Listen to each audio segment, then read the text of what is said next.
Amanda has a tense encounter with Billy and Sally, and Phyllis reaches out to Nick.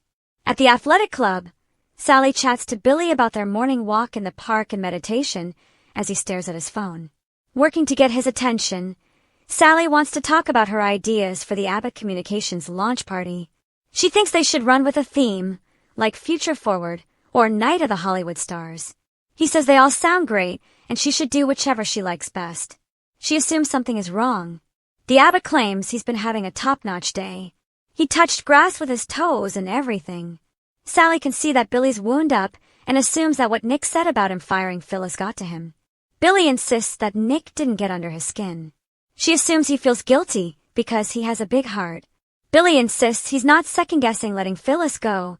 He's confident she'll land on her feet. Sally worries what will happen in the future, given he told Phyllis this was only a leave of absence.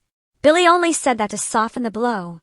Sally hopes that's true, since she just blew up her career to work with him. Billy repeats that he is committed to her, and there's no scenario where he will replace her with Phyllis or anyone else. Sally backs down, and they get back to discussing the launch party theme. She wants to do something exciting and contemporary, but also familiar. They need to stress connectedness and convince people that they are inviting and trustworthy. To distinguish themselves from Newman Media, she suggests they be cutting edge and retro at the same time. Billy loves the idea. They can pitch themselves as a return to the trustworthy. She envisions the party as surrounding the dawn of TV in the 50s, and using that as a metaphor for the return to decency and elegance in media. Billy thinks this is brilliant. She's inspirational.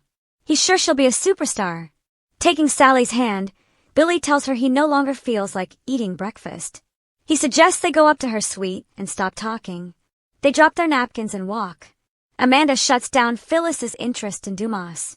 At Society, Amanda grills Phyllis about trying to get in touch with Dumas. When Phyllis tries to cover, her friend explains that she's Aristotle's legal counsel. She asks what she's after with her boss. Phyllis replies, "My entire future." Amanda is sure she is being overly dramatic, but Phyllis is insistent. They go over how horrible Phyllis's year has been, and she thanks Amanda for all their talks over the phone. Phyllis complains that she was starting to see the light at the end of the tunnel, but Billy was too frustrating to work with, so she had to quit. Now, she wants to create a company with her son.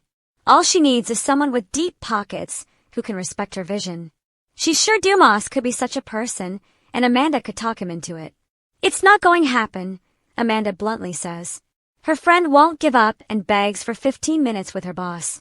Amanda explains she already talked to Dumas about her, assuming she was after financial backing. She sang her praises and left out the dicey details, but it was a definite no. Phyllis asks about what Dumas' other priorities are, but Amanda won't say. She assumes that Phyllis won't drop this, but warns that nothing will change. "I just need a little money," Phyllis pleads. Her friend asks about her idea. Waving her hands, Phyllis says it's a lot of things, and she'd like to pitch them all. The lawyer realizes she has no idea what her business is supposed to be. Media, that's what it is," Phyllis says, speaking vaguely about using linear influencers and AI. Amanda says her boss has no interest in media. Phyllis wonders why he reached out to Billy about Abbott Communications.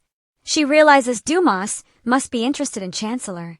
Her friend refuses to discuss this, but Phyllis can't stop gushing about how great it would be if Nikki and Victor lost Chancellor. She offers inside information. Amanda repeats that her boss isn't interested. She urges her friend to let all of this go. Forget about Dumas. Move on, Amanda urges. Once Amanda leaves, Phyllis calls Summer in Milan and teases her about going out for drinks with her new hire. They agree to talk more tomorrow, and she tells Summer how proud she is of her.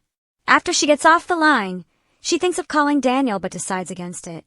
She calls Nick instead, leaving a message to thank him for offering his support whenever she needs it. She may take him up on it.